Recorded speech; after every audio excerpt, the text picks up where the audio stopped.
We're now in the fifth week of Donald Trump's war of choice in Iran. And the White House just announced Trump will be addressing the nation tomorrow night at 9 p.m. Eastern, as you just heard Chris mention. And that is notable because the president's attention has been, well, how shall we say, drifting a little bit lately. Just listen to him answering questions about the Iranian regime Sunday night. It truly is regime change. And regime change is an imperative, but I think we have it automatically. I did something today. We just got these in from the architects. A lot of people are talking about how beautiful the ballroom is. For 150 years, they've wanted to build a ballroom at the White House. That's right. Donald Trump is apparently so bored by the war he started, he just couldn't resist the urge to show off the latest pictures of a shiny new ballroom. So 50,000 troops are awaiting his orders in the Middle East, but the commander-in-chief is fussing over the decorative columns on his latest construction project.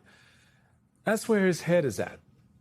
So it must have been oh so devastating for Trump to learn today that his $400 million pet project hit a bit of a snag. Today, a federal judge ordered construction on Trump's ballroom to be halted within 14 days, saying it can only resume once Congress authorizes Trump's planned renovation. And Judge Richard Leon, who was appointed to the bench by George W. Bush, pulled no punches in his ruling. He wrote, quote, "The President of the United States is the steward of the White House for future generations of first families. He is not, however, the owner. The White House does not belong to any one man, not even a president. Unless and until Congress blesses this project through statutory authorization, construction has to stop." Now remember, Trump already demolished the old East Wing of the White House. So who knows how long that pile of rubble and that hole in the ground will have to just simply sit there because the president refused to follow the law.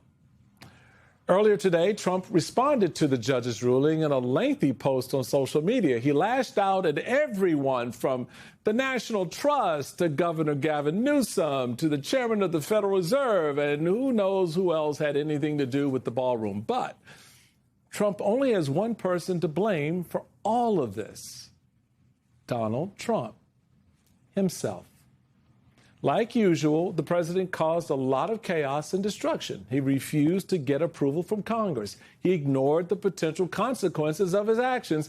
And now the project he thought would be a quick success looks like a giant mess with no end in sight. Sound familiar? Should. Because that's exactly how Trump's war in Iran has been playing out before our very eyes.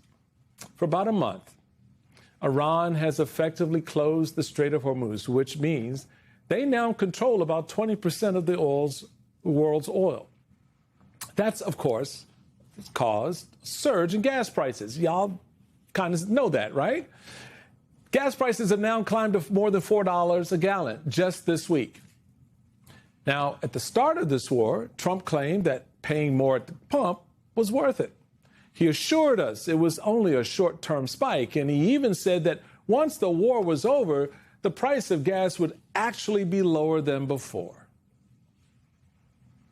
We're putting an end to all of this threat once and for all, and the result will be lower oil prices, oil and gas prices for American families. Well, I think your gas prices, as soon as that's over, are going to come tumbling down along with everything else. The oil prices will drop like a rock, and the economy is so powerful, so strong. You're going to see a very big decrease in the price of gasoline, gas, anything having to do with energy as soon as this is ended. But oil prices are already coming back down, and it's going to come down, but we're not leaving until that job is finished. It's going to come down. We're not leaving until that job is finished. Well, apparently we are, because last night, the Wall Street Journal reported that Trump has told his top aides he's willing to end the war without reopening the Strait of Hormuz.